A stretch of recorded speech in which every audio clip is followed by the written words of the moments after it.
नमस्कार, मैं GRS news के लिए गिरीश कर रहा हूँ। आज इस ब्लॉग में हम फिर एक बार बात करेंगे केंद्रीय एजेंसियों के दुरुपयोग की।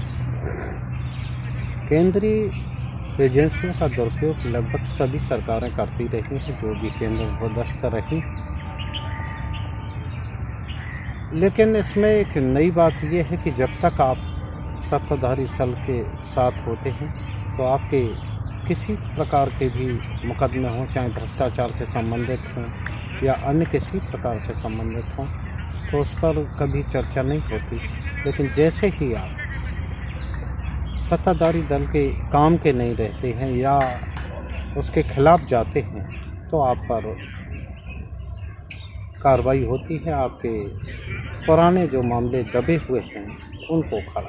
मैं बात कर रहा हूँ यहाँ उत्तर प्रदेश के सपा मुखिया के छोटे भाई शिवपाल सिंह यादव की। उत्तर प्रदेश सरकार में काफ़ी ताकतवर मंत्री के रूप में वो पदस्थ रहे हैं। उनके सन 2019 में भी उन्होंने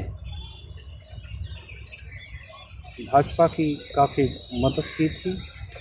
करीब 4-5 सीटों पर उन्होंने अपने प्रत्याशियों को लड़वाकर और भारतीय जनता पार्टी को फ़ायदा पहुंचाया था। खुद वे फिरोजाबाद सीट से सांसद का चुनाव लड़े और उनको हरवा दिया था उन्होंने अपने भतीजे अच्छे यादव को, जो वहाँ सांसद थे। इसके बाद सरकार ने उन्हें काफ़ी सुविधाओं से नवाजा। उन्हें एक बड़ा बंगला दिया गया लखनऊ में और उनकी सुरक्षा जेठ श्रेणी का 22 तक उनकी सुरक्षा में कोई कमी नहीं आई, क्योंकि वो भारतीय जनता पार्टी के लिए फ़ायदेमंद साबित हो रहे थे। लेकिन सपा सुप्रीमो के मरने के बाद उनकी बड़ी बहू अखिलेश यादव की धर्मपत्नी डिम्पल यादव मैनपुरी से उपचुनाव लड़ रही हैं। उपचुनाव में भारतीय जनता पार्टी चाहती थी कि शिवपाल उनकी मदद करें, लिहाजा उन्होंने शिवपाल के ही एक समय चेले रहे पूर्व सांसद रघुराज साह को वहाँ अपना प्रत्याशी मैनपुरी उपचुनाव में बनाया है। तो उनको भारतीय जनता पार्टी को ये आशा थी कि शिवपाल इस मामले में पार्टी की मदद करेंगे। लेकिन हुआ इसका उल्टा। अपने पारिवारिक दबाव में शिवपाल सिंह यादव अपने चेले की मदद नहीं कर पा रहे, बल्कि वो मदद जो है अपने बहू जो है डिम्पल यादव उसकी वो मदद कर रहे हैं। लिहाजा उनकी सुरक्षा में भी कमी की गई है। अब उनको 22 श्रेणी की सुरक्षा मिलेगी। और गोमती रिवर फ्रंट, जबकि सन 2017 में आने के बाद ही भारतीय जनता पार्टी ने इस पर सीबीआई जांच की संस्तुति की थी, थोड़ी बहुत जांच चली भी। लेकिन जैसे ही शिवपाल सिंह यादव सत्ता के करीब आते दिखाई दिए, वो जांच जहां के तहां रोक दी गई। लेकिन अब फिर से वो गोमती रिवर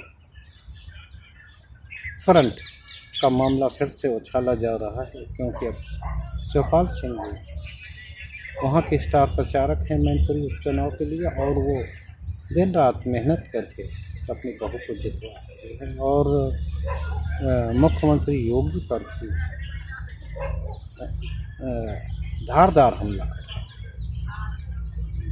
सुरक्षा का मामला वैसे तो गृह सचिव जो संबंधित राज्य का होता है उसका विषय होता है, लेकिन आप लोगों ने देखा होगा कि जो प्रदेश की सरकारें हैं बिना किसी ज़रूरत के भी लोगों को सुरक्षा मुहैया कराती हैं। लेकिन जब वो लोग उनके काम के नहीं रहते, यानी कि जब सत्ता दल के फ़ायदे में नहीं रहते, तो निश्चित तौर पर उनकी गृह सचिव की रिपोर्ट के आधार पर उनकी सुरक्षा में कमी की जाती है। लेकिन आपने देखा होगा, न तो शिवपाल सिंह यादव को तब सुरक्षा की इतनी आवश्यकता थी और न ही अब है, लेकिन सत्ता ने चूँकि वो फ़ायदेमंद थे तो इसलिए भारतीय जनता पार्टी की सरकार ने उन्हें सुरक्षा मुहैया कराई थी।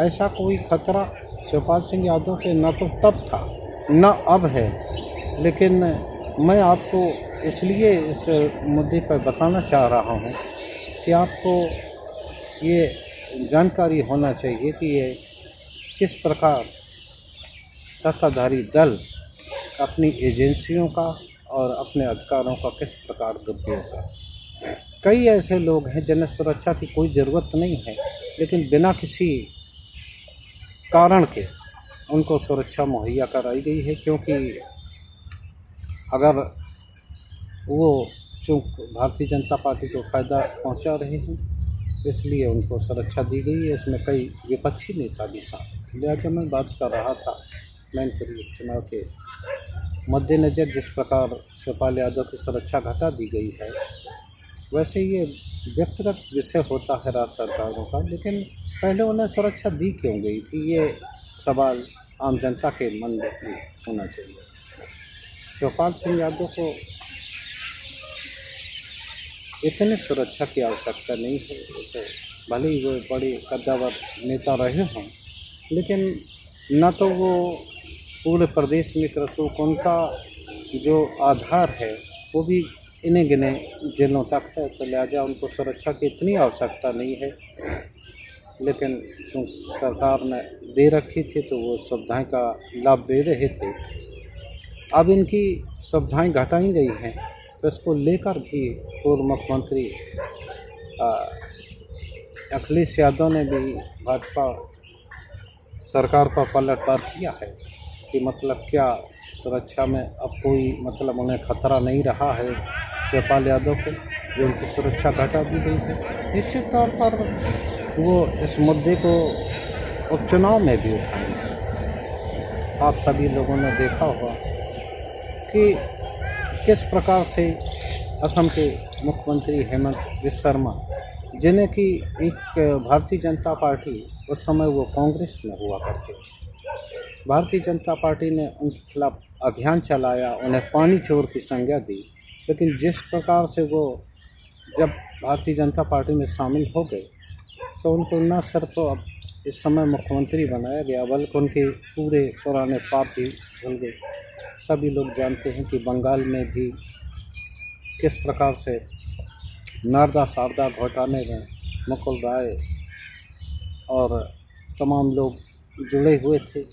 सुधीन अधिकारी जो कि इस समय नाक के बाल हैं भारतीय जनता पार्टी के, और उनके नेता विपक्ष वहाँ पे हैं, उनके खिलाफ भी तमाम मामले चल रहे थे जब वो तृणमूल में थे।